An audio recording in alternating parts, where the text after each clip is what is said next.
Hello বন্ধুরা, কেমন আছো সবাই? প্রথমে সবাইকে শুভ রথযাত্রার আন্তরিক প্রীতি শুভেচ্ছা ও অভিনন্দন থাকলো। সেই রথ উপলক্ষে সাইকেল নিয়ে বেরিয়ে পড়লাম একা রথ দেখতে। আর রথ ছিল একদম আমার রুমের পাশে। আর আমি কয়েকদিন আগে থেকে দেখছিলাম কিছু দোকানদার এসে দোকান পাচ্ছিল। আমার সঙ্গে থেকো আর রথযাত্রা দেখতে থাকো।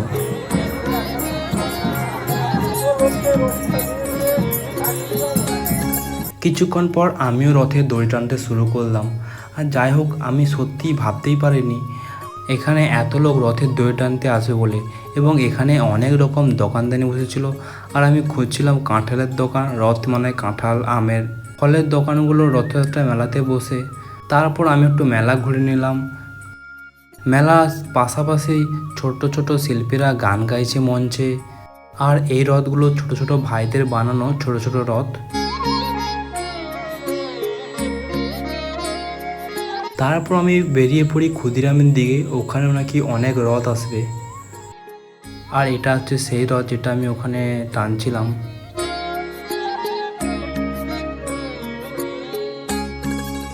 তারপর ক্ষুদিরামে এসে শুনলাম নাকি রথ ওই দিকে গেছে, তো রথ দেখার জন্য চলে আসলাম।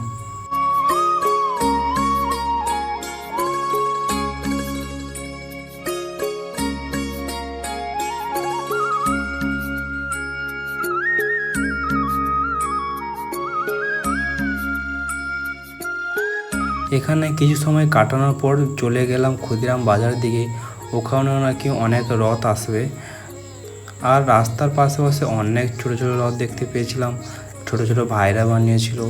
এই দিকে অনেক রথ আসছে, তাই আর সাইকেলে ঢুকতে দিয়েছিল না, তাই হেঁটে হেঁটে আসছিলাম ঠাকুর দেখার জন্য।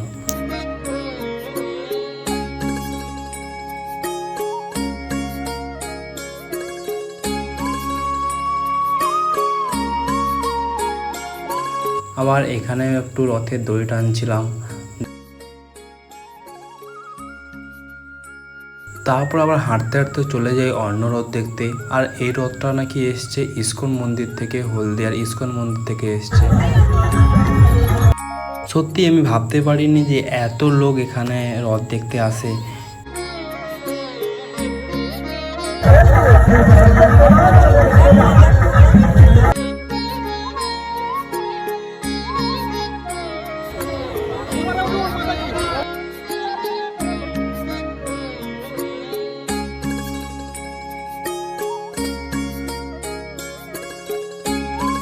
আর এই জায়গাতে যতগুলো বাইর থেকে ঠাকুর এসছে এক জায়গায় রাখার জন্য ব্যবস্থা করা হয়েছে এবং কীর্তনের ব্যবস্থাও আছে।